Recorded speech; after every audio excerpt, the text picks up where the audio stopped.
Mga kabayan, muling nanawagan ng ilang grupo, partikular ang mga mambabatas na nagsulong ng impeachment laban dito kay VP Sara Duterte. Kung matatandaan, makailang ulit na sinabi ni Senate Presidente Escudero na hindi sa hihiling ng special session kay Pangulong Bongbong Marcos Jr. para lang maumpisahan ang impeachment trial dito kay VP Sara. Ayon pa kay Escudero, maaaring umpisahan pa ang pagdinig sa kaso ni VP Sara pagkatapos pa ng SONA ni Pangulong Bongbong Marcos Jr. sa July 21. Hindi ito espesyal, hindi ito kakaiba. Ang tingin dapat namin dito, ordinaryong impeachment complaint lamang laban sa isang impeachable officer. Samantala, ibinunyag din ng House Impeachment Prosecutors na hindi rin sila hihingi ng special session sa Pangulo para sa pagpapatalsik sa pwesto dito kay VP Sara. Ayon sa isang mambabatas, isa na ring election issue ang impeachment kung saan ay posibleng maapektuhan ang pangampanya ng mga kongresista na tumatakbong kandidato para sa gaganaping eleksyon ngayong taon. Absolutely naniniwala po ako na ito ay isang election issue. Isang malaking test po yan sa lahat ng kandidato sa aming mga paninindigan para sa bayan. Naniniwala naman ang ilang mambabatas na magpapalakas sa Article of Impeachment ni VP Sara ang mga inirekomendang kaso ng NBI sa DOJ, kung saan ay nagbanta ito sa buhay nitong si PBBM, Lisa Marcos at Speaker Martin Romualdez Jr. This is the positive development, especially in relation with the impeachment case filed against the Vice President. Expected po talaga yun kasi hindi ko nga po alam kung paano nila may deny yun kasi kitang-kita po. Naka-live, meron pong video. Dahil sa pagpupursige na ilang congressman na madaliin ang paglilitis kay VP Sara, sinampahan naman ng kaso sa ombudsman ito nga si Speaker Martin Romualdez Jr. at iba pa niyang mga kasamahan. Ang reklamo ay inihain ni dating House Speaker Pantaleon Alvarez at ilang mga kaalyado ni dating Pangulong Duterte. Ako kung tatanungin nyo, ito po'y klarong diversion lamang sa mga issues. Kasi kung isipin mo, ang tagal na nilang pinag-uusapan yung budget, bakit ngayon na nila naisipan pag-file ng cases pagkatapos na i-transmit ang impeachment sa Senado. Yung sinasabi nilang diversionary tactic, at tingnan nyo ito. Sino nag-divert? Alin ang nauna? Di ba yung press conference ni dating Pangulong Duterte at ni Congressman Ungab? Doon nila pinaputok na maraming blanco yung BICAM report. Sa huli, bumelta naman si Romualdez dito sa mga nagsampa sa kanya ng kaso kung saan ay pinaghahanda niya ang mga House Prosecutions Panel para sa impeachment ni VP Sara Duterte. Kaya ang preparation is maghanda ng mabuti because pakasakaling magbago ang isip ng Senado and masimulan natin ng mas maaga ang impeachment trial, mas mabuti. Ano ang masasabi mo dito, kabayan? Sa iyong palagay, masusunod kaya ang sinabi ni Senate President Escudero na after pa ng July 21 maumpisahan ang trial o pagdinig sa impeachment dito kay Vice President Sara Duterte? Sama-sama nating panuorin ang buong video at pakicomment nyo po ang inyong mga reaksyon at sariling opinyon. Pero bago yan, sa mga hindi pa po nakasubscribe sa ating channel na Kabayan News PH, pakipindot po ang subscribe button at pakiclick na rin ang notification bell para lagi kayo updated sa mga bagong upload natin na legit at napapanahong balita. Maraming pong salamat. Hindi, marami hong nag-react eh. Hindi maganda reaction. Bakit all of a sudden biglang ganyan? Meron pang survey sa isang istasyon, hindi SMNI. Ang dami hong nag-react, sabi hindi dapat niya ginawa yun. Ito yung mga supporter ni Marcos ito na-disappoint. Okay? Tapos ngayon may press con. Ito matindi. Doon sa press con, tila nilaglag ng mga senatoriable ni Marcos ang kanilang pinunong si Pangulong Marcos. Tila inilayo nila, naghugas kamay sila. Tila lumalayo sila sa sinabi ni Marcos. Paano ko masasabi yun? Ito, patunayan natin ha. Papakinggan natin ito. Pasok. Good afternoon po, ma'am, sirs. I'm Melalas Moras from PTV4. If I recall it correctly, last Alyansa press conference, nabanggit natin na we are against negative campaigning, walang siraan, we're against negative tactics. But last speech ni Pangulong Ferdinand R. Marcos Jr. sa ating proclamation rally, may mga nabanggit siya while campaigning for you na Wala sa kanila ang may bahid ng dugo dahil sa tukhang, wala sa kanila ang pumapalakpak sa China, at wala rin sa kanila ang mga sumuporta sa Pogo. May I ask, what's your views about this statement po of the President? Hindi naman kandidato si Presidente. Parang malabo yun, sir, ah. Hinahangaan ko pa naman to si Senator Soto minsan. Parang malabo hata yung sir yung sinabi nyo, hindi naman po siya kandidato. Ba't yung pinagsalita? Bakit siya nangunguna doon? Even if Mr. Senator Soto means kahit hindi po siya ang kandidato, the mere fact you are under him, siya ang pinuno ng inyong alyansa, it speaks so much. Sorry to disagree with you, sir, ah. Sinasabi namin kaming mga kandidato, hindi siya. So he was merely stating facts. And that is as far as his perspective is concerned. So it doesn't have anything to do. So parang facts daw yon according to Marcos. Parang ang dating nito, hindi kami yun.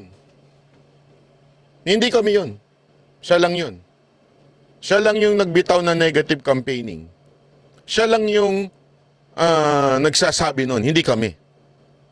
Tila lumalayo na sila, oh. Tila naglalaglagan na sila. Ang nagsisimula pa lang parang, naku, siguro, kasi ito eh. Tingnan niyo yung opposite. Kung naniniwala ka na okay yung ginawa ng inyong pinuno, pinuno niyo yan whether you like it or not. Kasi kung kay Pangulong Duterte yan, tinanong yan, bakit ganyan, nagmumura si Duterte? Hindi naman niya sasabihin ng mga kandidato ni Duterte. Si Duterte lang yun. Kami matino kami. Hindi kami nagmumura. Hindi kami ano. Hindi, walang ganun. Ipagtatanggol pa nila. Tama, mali. Di ba? Noong pangapanahon na nagmumura si Pangulong Duterte na bastos, lumayo ba yung mga kasamahan ni Pangulong Duterte? Lumayo ba yung mga senatoriable ni Duterte? Hindi. Ipinagtanggol si Pangulong Duterte. Ipinagtanggol ang mga sinabi niya. Hindi ho lumayo. Ba't tila ata dito, lumalayo kayo, sir? Parang sinasabi niyo, hindi naman siya yung kandidato eh. Kami naman yung kandidato. Hindi naman kami involved sa negative. Siya yun. Kami hindi.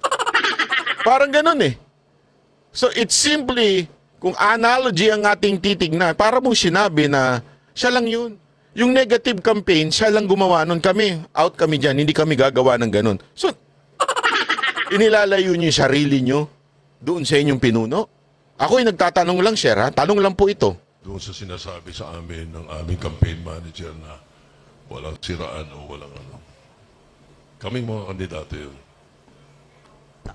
How about others lang? So ako, ang realization ko dito, ang aking opinion dito, alam nila na mali yung ginawa ni Marcos. Alam nila na mali yung ginawa ng kanilang pinuno, kaya medyo lumalayo sila ng konti dun sa issue. Di ba? Maniwala kayo sa akin sa hindi. Hindi nyo maiiwasan to eh. Mahirap ipaliwanag ito. Kaya nga ako, kung sino man yung bumubulong kay Marcos, wag nyong, ewan ko kung ginagago nyo si Marcos dahil may ibang gustong umupo. Alam naman natin kung sino yun. Hindi ko na kailangan espelingin ng pangalan no, mahaba-haba eh. Di ba? Mr. President, mag-ingat ka sa mga nakapaligid sa'yo kahit ka mag-anak mo. Baka mamaya pag ginawa mong Vice President yan, bigla kang ilaglag niyan. Di ba? At pag nailaglag ka niya, mabagok ka, delicates. Kaya ingat ka. Ako, ito, payong ano to, mag-ingat kayo dyan. Kaya, ito sabi ko nga sa inyo, mas concerned pa ako kaysa doon sa mga tarantadong loyalista eh. Bakit? Yung mga tarantadong loyalista at mga vlogger na tanso, nabayaran na yan eh. Nabayaran na yan at iba na pinagtatanggol yan, hindi naman na si Marcos eh. Pansinin ninyo, ang pinagtatanggulan niya iba. Alatang bayad eh. Di ba? Ako nga concerned ako eh. Concerned ako kay Marcos at sinasabi kong, sir, huwag kayo makikinig sa mga kapaligid sa inyo. Sablay. Ano pa sinasabi ko? Mag-ingat kayo. Baka mamaya yung gagawin yung Vice President, yan ang maglaglag sa inyo. At ayaw kong maging presidente yun. Tiisin ko na yung 6 na taon ninyo kaysa dun sa walang yang yun. Na hindi, ako mas concerned pa ako dyan sa mga bayarang vlogger dyan eh. Na mga tanso vlogger. Kasi iba na amo niyan. Kunwari lang niya Marcos pero iba na amo niyan. Iba na, maniwala kay sa akin. Sige po. Well, tama si Tito Sen. Tingnan mo na. Ay, Pati si Erwin Tulfo, tama si Tito Sen. Iba si Marcos, iba kami. Laglagan na yung aga pa. Kasi simula pa lang ng kampanya, naglalaglagan na kayo. Kakahiya. Kaya tuloy, ang bansag sa inyo, Team Sinusuka. Oh. Team Suka at Team Sinusuka, saan kayo? O, ilagay niyo yung comment nyo dyan, ha? Gusto kong malaman kung kanino kayo. Sa Team Suka, yung mga bumibili ng suka nun, gumagawa ng suka nun. Nandyan sa speech yan ng mga taga-PDP. Di ba? Gumagawa si Bato, gumawa ng nagbebenta at gumagawa ng suka. Si Pastor Kibuloy, gumawa din ng suka at nagbebenta rin yung kanyang grupo. Nandyan ho yung mga Team Suka. Kanino kayo? Team Suka o Team Sinusuka? bagamat siya po ay ika nga Pangulo natin, pero hindi po siyang kandidato. So, meron po siyang idea, may opinion. Nag-usap-usap na po itong alyansa na we will stay away from negative campaigning. Ang sakit sabihin nun. Yari kayo. Yari kayo. Yari kayo doon sa sumulat. Mantakin mo. Hindi nyo man lang dinipensahan yung pinuno ninyo. Pwede nyo naman depensa na that is not a negative campaigning. O, diba? Pwedeng ganyan. That is just the truth that we all stand together. Pwedeng ganun eh. Kasi ang problema ko sa inyo, mga sir, mga ma'am, ayaw ninyong tumayo at natatakot kayong malaglag. That's the truth. Kaya nag-iingat kayo sa mga sinasabi ninyo because it's time for campaign. So natatakot kayo na magkalaglagan. Kaya bilib na bilib ako doon sa, kanina umatin po ako doon sa PDP proclamation. Bilib na bilib po ako sa bawat kandidato na naandoon. Alam naman natin kung gaano, hindi ba sinasabi nga ni VP Sara Duterte, sabi niya na hindi pa ako sure kung mga kampanya ako, baka hindi lang makabuti dito sa mga senador ng PDP o ng mga Duterte. Pero alam mo, Ma'am VP Sara Duterte, hanga ako sa mga PDP senators and Duterte senators. Kasi they stood their ground. OS, bahala na kayo umintindi. Hindi, tumayo sila dun sa kanilang prinsipyo. Diba? Tumayo sila dun sa prinsipyo nila at sinasabi nilang, basta Duterte kami. At saka, dagdag lang, ano? Tsaka there is such thing as hindi naman naninira kung may pinupuri ka eh. Meron kang binabanggit na fact tapos hindi nagagawa ng iba. Di ba? For example, pag sinabing nung crisis, nung pandemic, sino yung mga nakatindig doon physically? Ako, Senator Lacson, Senator Tolentino. Diba? Sinabi. Sir, si Senator Bongo.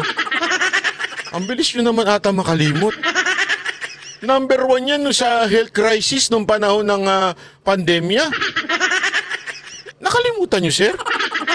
Ay, lupit nyo, sir, Sorry, Pero, hindi ako papayag, eh. Amin yun. Pero hindi namin kayo nang magsasabi o mag-iisip, yung mga iba pala 2 taong hindi pumasok. Di ba? Ganon. Pero, ang sinasabi namin, yung perspective na Sir, ba't di nyo nabanggit si Senator Bongo? Wala po absent si Senator Bongo. Wala po siyang absent, kahit tingnan nyo record. Mula nung naging senador siya, no absent. Kahit nakakapag-ikot siya sa mga malasakit center, kahit nakakapag-ikot siya dun sa mga sinisigurado niya, yung batas na nagawa niya ay napapatupad ng tama. Talagang binabantayan niya. Hindi, alam mo kinaganda kay Senator Bongo, bakit nasa taas? Aside from talagang addict to? Addict talaga si Bato. Si Senator Bongo. Addict sa serbisyo yun. Kasi yun, ang daming nagawang batas at sisiguraduhin niya yung batas na i-implement. Kasi talagang concern niya yung health system ng ating bayan. Talagang gusto niya, hindi pa pwedeng hindi matupad o hindi ma-implement yung batas na ginawa niya, pinupuntahan niya yan. Pero hindi po siya nag-absent ni isang beses. You can check the record. Never nag-absent.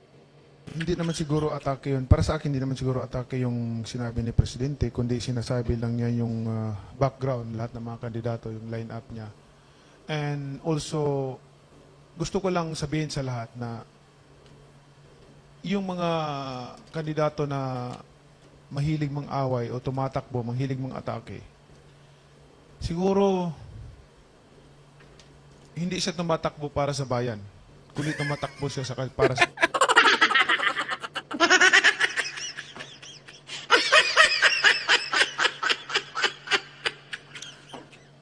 Sakit mo sa bangs, Senator Pacquiao? Yung mga umaatake. Ganun nga yung ginawa ni Marcos. Tapos sasabihin mo yung mga umaatake siguro hindi siya para sa bayan. Pambihira ka na. Ayoko na sa Earth! Ayoko na sa Earth, Senator Manny Pacquiao!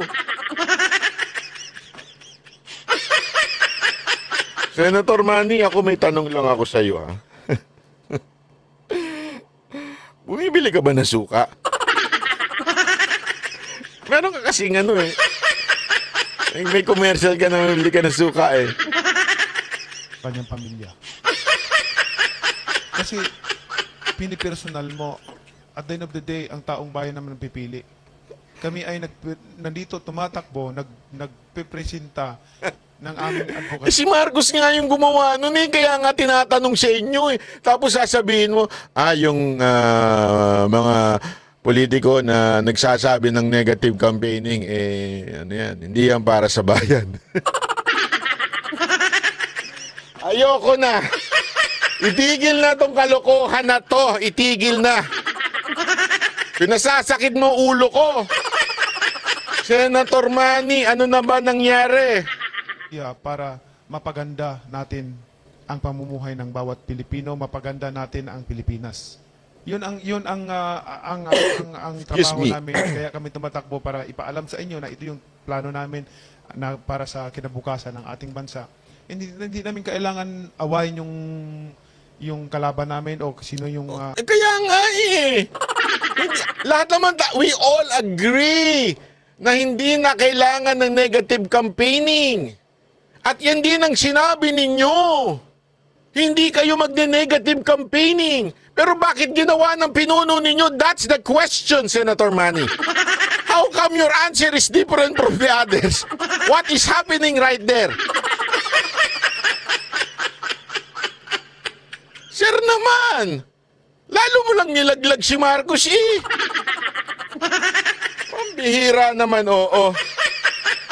Yun nga yung tinatanong ng media Bakit kayo pumasok sa negative campaigning?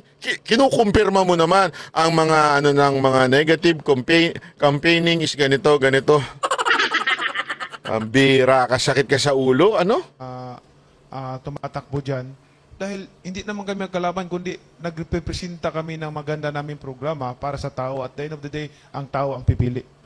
Ngayon, kung may mga tao na palaway, may mga kandidato na palaway, mag-isip-isip tayo kasi siguro...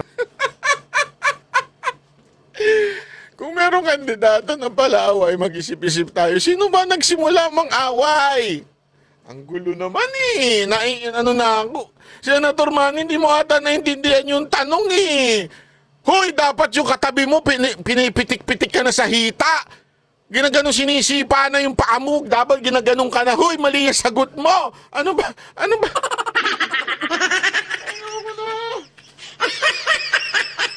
Ayoko na talaga. Ayoko na. Bakit nagkakaganito bayan natin? Sakit sa ulo.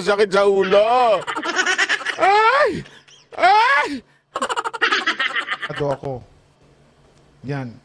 Maniwala ka sa akin. Ang dahilan ng Tulad doon sinabi mo noon. Maniwala ka sa akin pag nanalo yan na magma-martial law. Sinabi mo rin yan noon Ang korupsyon, di ba sinabi mo? Napatunayan na sa korte.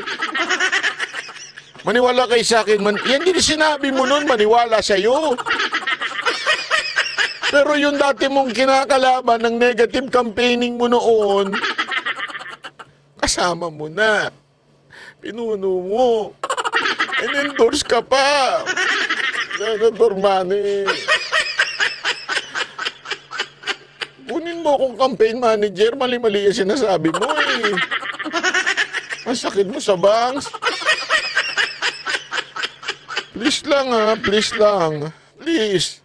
Bagsak ng bansa natin mula noon hanggang ngayon dahil sa korupsyon, dahil sa kahirapan, dahil sa paghihirap ng mga Pilipino at dahil sa korupsyon yan. Kaya alamin natin, kami na grupo, alyansa, ayaw namin na makipag-away o mag-atake ng ano.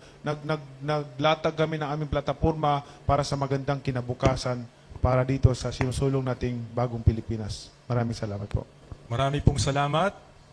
Another question from the national media.